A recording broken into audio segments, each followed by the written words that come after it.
水龙头关掉了还在漏水，这个真正原因是什么？现在我来跟大家分享一下如何从根本上解决这个问题。比如这个水龙头，你们看，现在关掉了还在滴水，我们来试一下。你们看，还在滴，还在漏。其实像这种问题还是比较常见的，我们想解决也是非常简单的。我们首先把水龙头上面的一个盖子给它去掉。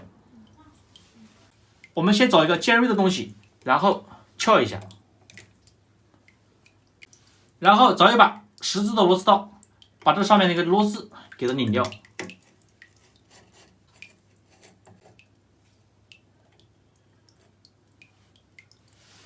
再把这个把手给它拿掉，然后找一把扳手，把这个阀芯给它固定一下，紧一下，就像这样。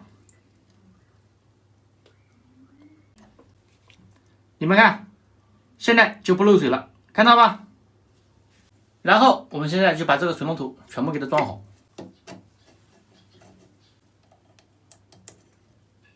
好，这样就行了。我们再试一下。你们看，现在就不漏水了。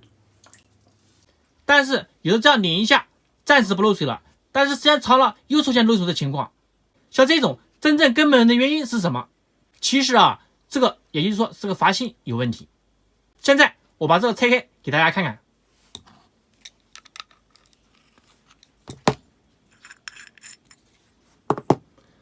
这个就是阀芯。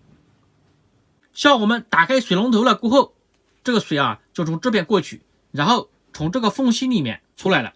我们关掉，这边就闭合了，等于说现在就不通水了，水过不来了。但是如果当这两个陶瓷片这边有缝隙了，这个水就会从这个缝隙里面跑过来了，所以就产生水龙头关掉了还在滴水。所以我们靠把这个阀门紧一下，这个垫片就会顶住这个陶瓷片，所以说就会达到一个止水的状态。但是这边为什么缝隙过大呢？我现在把这个拆开给你们看看。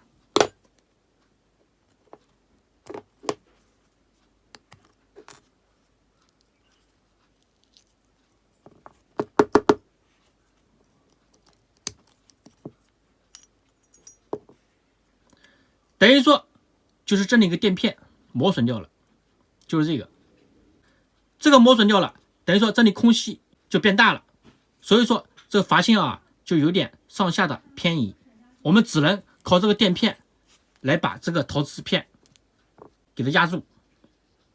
这个只是暂时的，如果时间长了还会出现漏水的情况。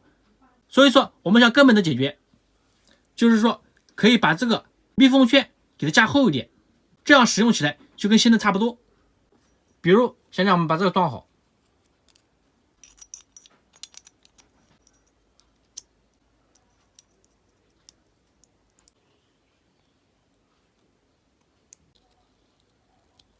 你们看这个拔上来拔下去，这里有一点空间，看到吧？这里就有缝隙，所以说我们不管在哪里找个垫片就可以了，就像这个。如果没有的话，我们可以找个别的东西代替它，然后把这个垫片给它垫进去，再把这个垫片给它装好，这样就增加了它一个厚度。所以说我们这个阀芯拧紧了，这个就会顶得很密封。你们看，这边现在空间很紧，看到吗？所以说就不会产生漏水的情况了。真正的原因就在这里。如果说我们要让水龙头关一下了还在漏水，我们也找不到合适的垫片，那我们可以直接买一个阀芯就可以了，更换也是非常简单的。这个阀芯也很便宜，一般呢5金店就有。好了，这个视频就给大家分享到这里了，觉得有用的朋友记得帮忙转发点赞。